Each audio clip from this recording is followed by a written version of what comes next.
by looking and reminding ourselves of the two main arguments that condition discussion about freedom today. In 2012, this is the conceptual situation. These two arguments are the main ones that you have to defeat if you want to hold that there is freedom. You know, freedom as some other notions like the will, God, the soul, the ego, are metaphysical ideas. Not only metaphysical, but they might be metaphysical ideas highly contested. There's no agreement. There's a lot of discussion all over the millennia and centuries, and people, don't agree. You can hold very different positions, and you cannot be refuted. You cannot be disclaimed. So, this is, how do I expand? How I expand it? F5. With 5? F5. F5. Yes, this is the two arguments. So, let's do. The two arguments are aimed against freedom. One is based on the idea of determinism, of course, metaphysical determinism. We are talking metaphysics. Eventually we will talk about the everyday notion. Or hazard is the other notion. You know, Villanueva is one of, together with Ted Hundredge, who now lives, I think, in London. They have been working on the problem of metaphysical freedom for over, Ted Hundredge, more than 40 years of his life. He has dedicated his philosophical life to discussing freedom. And Villanueva less, but about 40 years. He has published quite a number of books, papers, and both came with the result that they cannot solve the problems. But they are not skeptics. They don't claim that it is not possible to solve those problems. They only claim that they themselves have been unable to solve the problems, that they are too hard, that maybe the language itself, the concepts in which the questions are framed, make impossible a solution. Maybe we need to try a different schema or different concepts in order to approach this. Anyway, this is very frustrating, but at the same time very enlightening, the way they have worked. And Ted Hundredge, like 10 years ago or so, he made a website, very generous on his part, a website that is most rich with all the main papers and the main texts of philosophers, and with his own papers, some of them, so that it is just you get in the web and you ask Hundredge, and you will get there, and you will have all this wealth of philosophical discussion of every question concerned with metaphysical freedom. And so this is the place to go if you want to start thinking right now on this kind of problem. And Villanueva, well, this is taken from one paper by Villanueva that is called The Mystery of Freedom, of metaphysical freedom. He, at the end of his life, well, not at the end, he's still working in Notre Dame, but he came to the conclusion that freedom is a mystery, that we don't know what is metaphysical freedom. We cannot spell out how it is composed, or how it is made, how it is produced, how it works. We don't have answers to all of these questions. On the other hand, we cannot avoid using this concept. It's something that we cannot say, well, forget about freedom. No. It is very important, very central. Mainly, it is very central for morals. And you know, most philosophers, despite Nietzsche, they are still concerned with moral philosophy, with the good, this kind of thing. So they cannot renounce this important concept, even if they don't know what about it. So the first argument starts with the hypothesis that if determinism is true, determinism, you know, is scientific, both a scientific and a metaphysical doctrine. The scientific is based mainly on physics and talks of rigid laws that have no exceptions, that they rule every fact of the world, of the cosmos. And they say that everything that exists in the world, persons included, is subjected to these laws. There are no exceptions. So persons are subjected to those laws. Metaphysical free determinism, on the other hand, is a more radical and general doctrine. It's not based on physics. It existed before physics was invented. It was already running, for example, at the time of when, for example, there was that doctrine in the beginning of Christian times, the doctrine of predestination. The idea that God, when He created the universe, fixed everything forever. And so we cannot help. We cannot fixed logically, but not temporally, as Saint Augustine said. Well, it could be. There are many different versions of this view. But the idea is that everything is fixed, so you are determined. Whatever you wanted to do, whatever you aim, it is all fixed. You cannot help. So that there was implied the doctrine of metaphysical determinism. But it was mainly made by after Renaissance with people like Descartes and them, because they have a very important idea, Hobbes and Descartes and the other people. They have the idea that the world is a mechanism. It's a mechanism. And so this idea of mechanism excludes freedom and accepts hard determinism. So all of them were discussing this. Descartes and Leibniz and Spinoza and Malebranche and all of them were very concerned with this idea, because Hobbes, of course, Hobbes is the man that begins.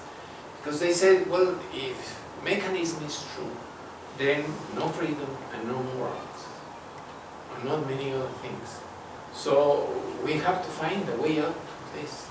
And they struggle for centuries. So this is the idea.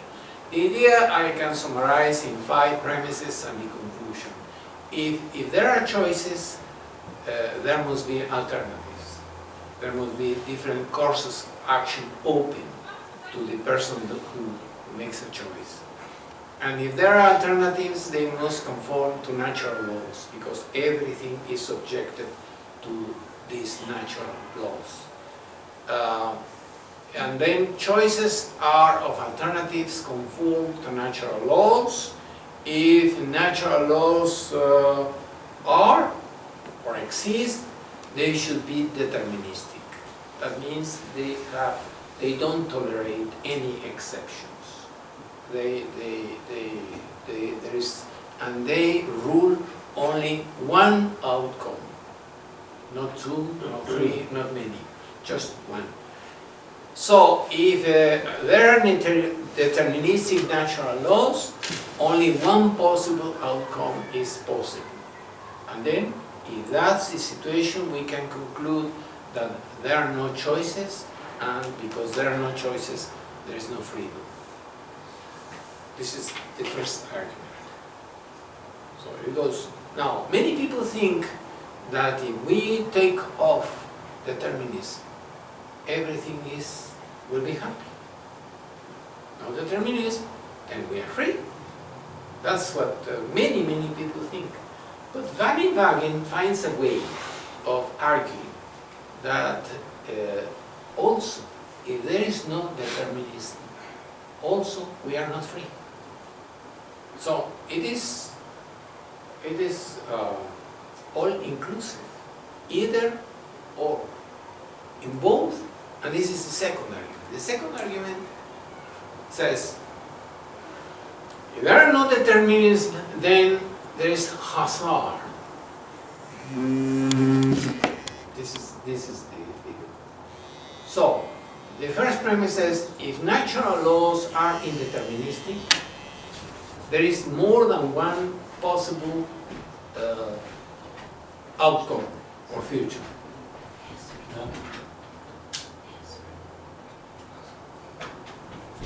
You have a problem with something? We're trying to translate. We succeeded. I mean, hazard. Yeah. And then if there is more than one outcome or future, that means that hazard determines the future outcomes. It could be anything could be. If in deterministic natural laws, then hazard determines outcomes. And from then he concludes, if future outcomes are not determined by our choices, we are not free. Because this is a very important idea in the notion of freedom, that you have got to be agent. That means that you are the one who produce or create or issue something in the world. Otherwise, nobody will say that you did it. You did it freely, from your own choice. It has to be like that, but if hazard rules all the world, then you are not. Because it may be that you, for example, want to jump over the window, no? Into the garden. But instead of jumping, you go up. Because you don't rule. The outcome is not determined by your choice. So you want to jump, and you do everything. You go, you approach the window, and you make the effort. But instead of going down, you go up. Or you stand still, or whatever. Not what you wanted, but what happened. Not on your control. There's no control. The notion of control disappears if hazard is the case. And if those notions disappear, you are not free. So, the outcome of the two arguments, the two arguments together say, one says, if determinism is the case, there's no freedom. If hazard is the case, there's no freedom either. So, the outcome of both is freedom is impossible in this world. Because if this world is ruled by deterministic laws, no freedom. If it is not ruled, either. So, no freedom, and then we have to do the next thing is to say there are no persons. Because at least a necessary condition of being person is to be free. So if you don't have freedom, you don't have person. You have an automata, you have a mechanism, you have robot, whatever, you don't have person. So, he concludes, either freedom is an inconsistent property or it is a mystery. Many skeptics said it is inconsistent, and so it's contradictory, and so we should get rid of this property. Some take that view, but some others, no. Like him, he says, no, there must be a way out. I haven't discovered this way out. You are next to try. Your next 40 or 30 years thinking and trying to find what is wrong with any of the two arguments. How can you avoid the conclusion that there is no freedom?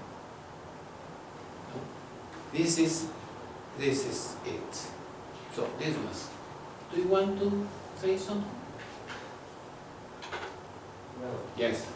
let me try. If we try to consider people, persons, as a part of natural laws, I think what determines the result. So if we want to find out if person have any freedom, we should find some over system, not the system, but over system.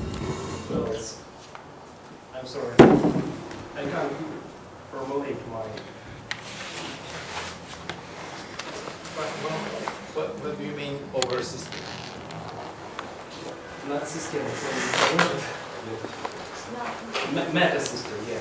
Meta system. Some meta system. And the mystery of freedom must be hidden in the meta system. So. But you cannot neglect that persons belong to the world. They are in the world. Physically, And mentally. and mentally. Unless you have a very strong argument. I can do something what you do. Yes, many people No. do this. They become dualists. But the dualist is mistaken. Anyway, many people become dualists because they said the only way to say freedom is to say that mind and body are different. They are two entities, different, ontological. But this worsens things. I cannot go into dualism.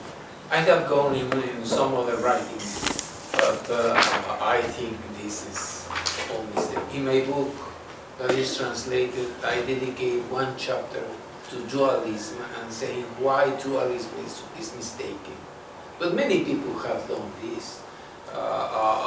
Beginning 1950, when Gilbert Ryle wrote The Concept of Mind, there were like 30 years that everybody struck the dualistic doctrines.